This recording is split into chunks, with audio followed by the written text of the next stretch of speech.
2008 भारत के इतिहास का एक ऐसा साल जो आज भी हिंदुओं के लिए एक काला अध्याय बनकर खड़ा है। यह हमला पाकिस्तान के द्वारा केवल बमों और गोलियों से नहीं हुआ था। यह हमला था हमारी मानसिकता पर, हमारे धर्म पर और हमारे आत्मसम्मान पर। मैं हूं भावेश गुजराती और आप देख रहे हैं भावेश सेज।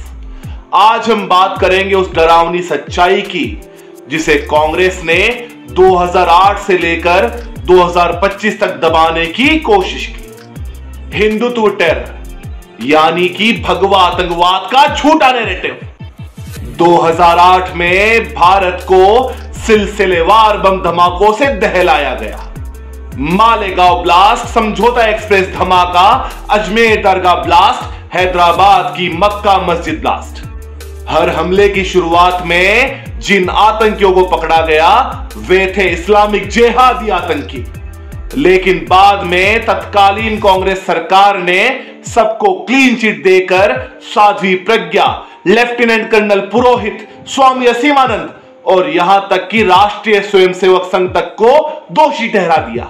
देखिए, जब किसी पर पुलिस को शक होता है आतंकवादी गतिविधियों में शामिल होने का, तो फिर थोड़ी बहुत सख्ती तो पुलिस करती है, एक दो थप्पड़ तो मार देती है। हाँ, एक दो थप्पड़ मारती तो शायद मेरे ऊपर कोई असर भी नहीं पड़ता। एक दिन पिटाई की उन्होंने, एक दिन पिटाई नहीं की, उन्होंने 24 दिन तक पिटाई की मेरी। दिन रात पिटाई करते थे और इतनी बुरी तरह से मारते थे कि मेरे ये पूरे पैर, हाथ नीले और काले पड़ जाते थे। उंगलियां भी ऐसी टेढ़ी नहीं होती थी, मैं ग्लास भी नहीं पकड़ पाती थी पानी पीने के लिए। भोजन मैं करती नहीं थी और सिर्फ पानी पीती थी। उसके बाद सोने का कोई नियम नहीं मीन्स सोने ही नहीं देते थे, जिससे मानसिक तौर पे एक व्यक्ति कमज़ोर हो जाता है और दिमाग घूमने लगता है उसका। बिल्कुल नहीं सोने दिया जाता, रात भर पीटते, दिन भर पीटते। और जब वो लोग थक जाते थे तो बैठ के वो हमें गालियाँ देना शुरू कर देते थे। इतनी अभद्र, इतनी गंदी गालियाँ देते थे जिसकी कल्पना नहीं थी। साध्वी प्रज्ञा ने आपकी अदालत में खुलकर कहा कि एटीएस चीफ हेमंत करकरे और परमवीर सिंह ने उन्हें शारीरिक और मानसिक रूप से प्रताड़ित किया। उनसे झूठा कबूलनामा तक साइन करवाया गया और बदले में मिला इनाम। परमवीर सिंह को महाविकास अघाड़ी सरकार ने बनाया मुंबई पुलिस कमिश्नर। राष्ट्रभक्तों को जेल में डालकर गद्दारी की कड़ी को सम्मान की माला पहनाई गई। अब बात करते हैं 26 नवंबर 2008 की।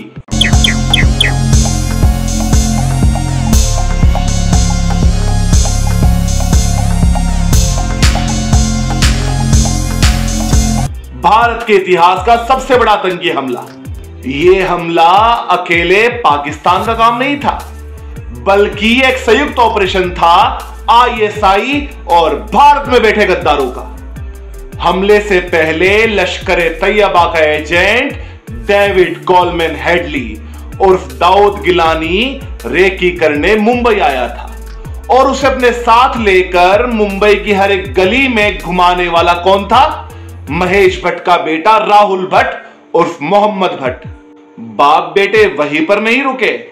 हमले के तुरंत बाद कांग्रेस नेता दिग्विजय सिंह और महेश भट्ट ने एक पुस्तक का विमोचन किया, 26/11 आरएसएस की साजिश।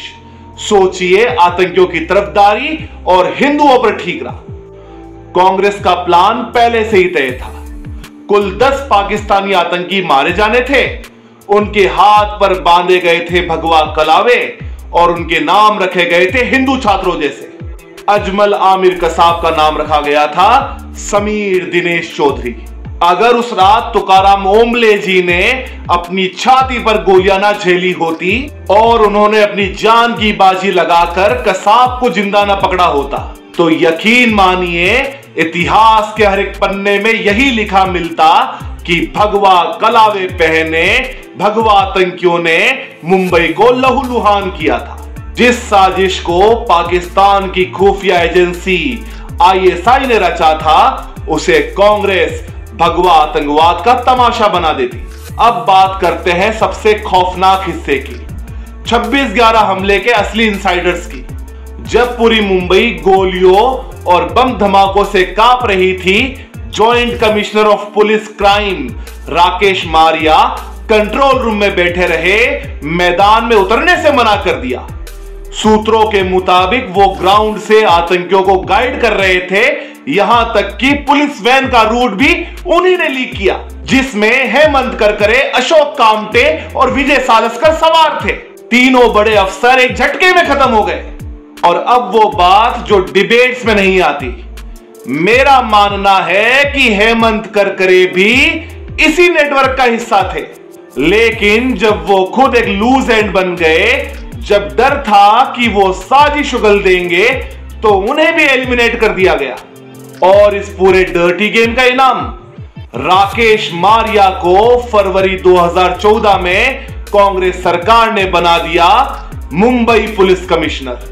कांग्रेस राज में गद्दारी का इनाम प्रमोशन, देशद्रोह का पुरस्कार, पद और प्रतिष्ठा। 26/11 की रात जब पूरा देश थरथरा रहा था, एक आदमी अपनी जान की परवाह किए बिना निहत्था कसाब जैसे आतंकी के सामने खड़ा हो गया।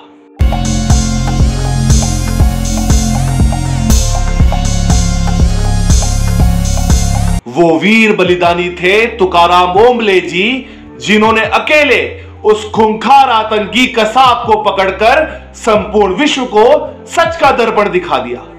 पूरी छाती छलनी हो गई, शरीर में 40 से ज्यादा गोलियां लगी, पर वे कसाब को पकड़े रहे ताकि पाकिस्तान का झूठ उजागर हो सके। तुकाराम ओंबले जी की शहादत ने कांग्रेस की उस साजिश की हवा निकाल दी जो आरएसएस और हिंदुत्व को आतंकी साबित करने के लिए चली थी।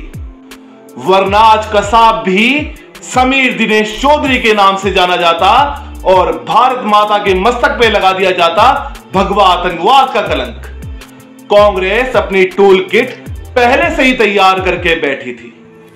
दिग्विजय बोले 26/11 आरएसएस की साजिश, चिदंबरम बोले सैफ्रॉन टेरर, सुशील कुमार शिंदे बोले हिंदू आतंकवाद, राहुल गांधी बोले आरएसएस और हिंदू आतंकवाद लश्कर-ए तैयबा से भी ज्यादा खतरनाक है। कांग्रेस को पाकिस्तान से कोई दिक्कत नहीं थी, दिक्कत थी तो बस भारत के राष्ट्रभक्त हिंदुओं से। 17 साल बाद वही पुराने चेहरे, वही पुराना एजेंडा और वही पुरानी हिंदू विरोधी, राष्ट्र विरोधी जहरीली जुबान। चिदंबरम बोलते हैं कि पहलगाम के आतंकी पाकिस्तानी नहीं थे। Answer. The second one is they are unwilling to disclose what the NIA has done all these weeks. Have they identified the terrorists, where they came from? I mean, for all we know, they could be homegrown terrorists. Why do you assume that they came from Pakistan? There's no evidence of that. Sushil Kumar Shinde की बेटी प्रणीति शिंदे कहती है कि operation सिंदूर एक तमाशा है। Operation सिंदूर नाम सुनने में देशभक्ति का लगता है, लेकिन असल में ये सिर्फ मीडिया पर किया सरकार का एक तमाशा था। और राहुल गांधी बोले कि ये सब एक पीआर स्टंट है। That is what it means. When we say we don't want escalation, it means मैंने एक थप्पड़ मारा, दूसरा नहीं मारूंगा, तीसरा नहीं मारूंगा, चौथा नहीं मारूंगा। Why? Because the goal of this exercise was to protect the Prime Minister's image. The goal of the exercise, because he has the blood of the people of Pahalgam on his hands, the goal of the exercise was to make sure that he used the Air Force to protect his image. Congress की राष्ट्र विरोधी मानसिकता का अंदाजा आप इस बात से लगाइए कि देश के जवानों का बलिदान, मृतकों के परिवारों का दर्द और पूरे ऑपरेशन सिंदूर को ये लोग मजाक बता रहे हैं, पीआर स्टंट बता रहे हैं। ये सिर्फ सत्ता की भूख नहीं है भाई, ये है राष्ट्र से नफरत, हिंदू धर्म से नफरत। और अब इतिहास में सुना दिया एक बड़ा फैसला। 2008 मालेगांव ब्लास्ट केस में आया एक बड़ा निर्णय। साल 2008 में हुए मालेगांव ब्लास्ट केस में एनआईए की विशेष अदालत ने गुरुवार को सभी 7 आरोपियों को बरी कर दिया। कोर्ट ने फैसले में कहा कि आरोपियों के खिलाफ कोई ठोस सबूत और गवाह मौजूद नहीं है। अदालत ने कहा कि सिर्फ नैरेटिव के आधार पर किसी को दोषी नहीं करार दिया जा सकता। मालेगांव ब्लास्ट के बाद कांग्रेस ने इसे भगवा आतंकवाद का नाम दिया था। एनआईए कोर्ट ने साध्वी प्रज्ञा, लेफ्टिनेंट कर्नल पुरोहित समेत सभी राष्ट्रभक्तों को बाइज्जत बरी कर दिया है। Viewers, mark my words, Hindus can never be terrorists. It may sound like a slogan, but it rings very, very true. A special NIA court in Mumbai has broken the back of a long-running politico-legal conspiracy, one that sought to link Sanatan Dharma with terrorism, viewers, Hinduism with terrorism, viewers, saffron with terrorism, viewers. With the exoneration of Sadhvi Pragya, Lieutenant Colonel Purohit, who is now a brigadier in the army, and 5 others in the Malegaon blast case, the myth of Hindu terror lies dead and buried. Special Judge A.K. Lahoti of the NIA court couldn't have been clearer. The judge observed that, quote, upon comprehensive evaluation, the prosecution has failed to bring any cogent evidence and the evidence is riddled with inconsistencies, unquote, viewers. Why? Because this is crucial. The judge observed, quote, conviction cannot be based on moral grounds, unquote. In short, a political idea cannot substitute for legal proof. This is what the judge, viewers, has noted in his judgment and pronounced in court. अदालत ने स्पष्ट कहा कि जिस भगवा आतंकवाद की झूठी कहानी गढ़ी गई थी, वो सिर्फ झूठ नहीं था, पूरा का पूरा आधारहीन था। यह सिर्फ इन निर्दोष राष्ट्र सेवकों की विजय नहीं है, बल्कि सत्य की विजय है और उस झूठे नैरेटिव की हार है जिसे कांग्रेस ने सिर्फ और सिर्फ अपने राजनीतिक फायदे के लिए गढ़ा था।